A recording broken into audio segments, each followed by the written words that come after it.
The Canucks make a sneaky signing heading into next season by signing a national champion defenseman as Patrik Allvin continues adding to the roster going into next year. But not only that, with multiple players breaking through from Abbotsford, Patrik Allvin and company have a tough decision to make on who is going to get into the lineup. We're going to break down everything on this signing the Vancouver Canucks made and this one key part for multiple Abbotsford players that changes everything for the Canucks going into next season. We're going to break down all this and more later on this episode. Before we get into that, if you're part of the 66.8% watching this and you haven't hit the sub button yet, make sure to go down and hit. It's completely free, helps us out a ton, and in return, we'll give you updates from all around the Canucks, not only this offseason, but going into next year. But with that, let's just hop straight into the signing today, where we did get a report.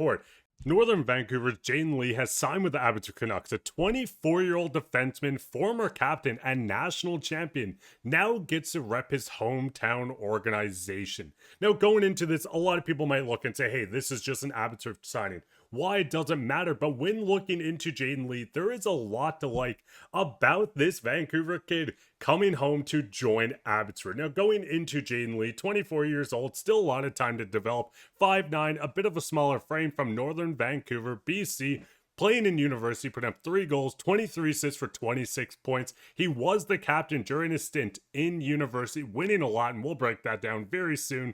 Going into the ECHL, finishing as the top team, 32 points in 48 games. Lee continues developing year after year, joining this Abbotsford team that has a lot of players ready to get promoted to the big club, which we will touch on very soon. But with Jayden Lee coming in, it adds so many more options, and even a sneaky one in this, where we could see Lee maybe develop into a NHL caliber player or a very good AHL player as Abbotsford goes on to try to win their second Calder Cup and go back to back. Now, going into Jayden Lee, the biggest thing is he has won at every level. NCAA first team all-star, regular season champions, all-star team. You can see the year after that as the regular season champions, winning championships. He has done everything during his career in the NCAA. When going into the ECHL, they did get upset by the Orlando Solar Bears. Awesome logo, by the way. So this is where he's still finding his groove, developing into a player. Yes, the biggest thing that's going to limit Lee with this Canucks team is his size, 5'9".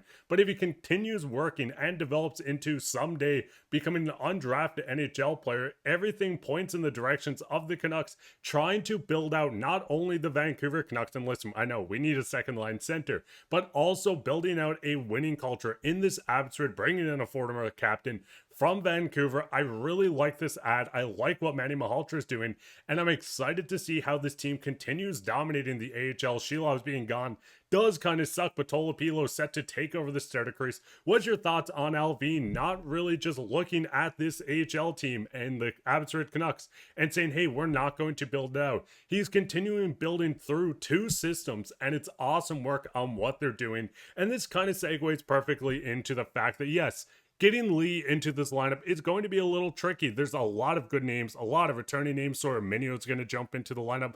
Victor Mancini, Jet Wu signed his extension. There's a lot to like about this defensive core with the Abbotsford Canucks, and it doesn't really stop there. When you're going up to the big club, you're going to have new names. Pierre Oliver Joseph signing with the Canucks this past offseason on a 1-year deal. Tom Wilander set to make this team at some point, probably to start the year from the reports we're seeing, and DPD is another name that are going to make impacts at both levels. Now with this Canucks team, the new face that is probably going to make the biggest back on this defensive end is bringing up Tom Wilander. Now Tom Wilander signed his ELC after that whole fiasco, 11th overall pick.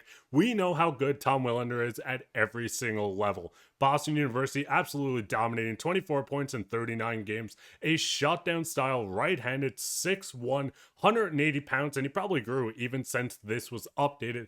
But everything is pointing towards Tom Wilander turning into a prototypical top 4 defenseman very soon as he develops into an NHL player and with this Canucks team. Now, when you're going to look into Tom Wilander's game, you can pause, you can go through as this dynamic posture, a evasive footwork to guide attackers away from the middle. He's strong, physical, everything about this kid has NHL written all over him. It's only a matter of time as the Canucks continue developing these young guys, not only in Abbotsford, but to make an impact on this Canucks team that is a tad bit cat-strapped, where we've seen him move on from Dakota Joshua to clear up cap space. They're linked to guys like Jack Roslovic, but the biggest thing right now is the Canucks have a lot of homegrown talent that they're going to implement into this roster, and it's probably going to happen very soon. I mean, I would not be shocked if we see Tom Wilander and DPD kind of cycling through with Derek Forbin on this fourth line. Now, I wouldn't run DPD and Tom Wilander right away as they're both still very young and developing, but Derek Forbin being the perfect mentor for both of these players. What is your guys' thoughts on Tom Wilander? And we're going to get into even more players when we get into the forward group that are going to make an impact. But when we're going into next season, the Canucks have been linked to Jack Roslovic. They're still looking for their second line center, but there are two names that are set to make an impact within this Canucks team and would look like bargain bins if you're bringing in these players instead of spending $3 million on a third liner. Now, the first one, the obvious answer, Linus Karlsson. We've seen how dominant he was in the AHL, putting up 26 in 24 games, 23 goals in 32 regular season games, already having a stint with the Canucks, putting up 6 points in 23 games. Linus Karlsson is going to join this Canucks team and probably fill the void of Dak, as you're getting a net front presence where he's going to join this team, be hard on the board team, might not be the fastest skater, but his work ethic is really going to pick up for everything else. And if the Canucks want to spend the majority of their cap, if they want to clear out a tiny bit more cap, Linus Karlsson is probably the perfect option to promote from this Abbotsford team. We've seen the Archdeep Bane rumors of him joining this team as well, but it seems like Linus Karlsson is set to join this Canucks roster, and I'm super excited to see how he fills in, because I think that third or fourth line is going to be perfect. And for a player making sub 800K, making 775,000 next season, I'm excited to see how Linus Karlsson plays and his full stint with the Canucks in a full 82 game season, and 84 eventually when we do see that jump. But the second name that I think is the biggest one, and the Canucks are banking on the most, is Aatu. Aatu Raty, a center, something the Canucks desperately need. 52nd overall, he came over in the trade with the New York Islanders from the Bo Horvat. 40 points in 43 games with Abbotsford, 11 points in 33 games, a very good pace, almost on 30. We're going to see Aatu Raty join this Canucks team as probably the third or fourth line center. Very good on the faceoff dot, over 50% it feels like every single season. He's developing his game, a good shooter that can also still play make.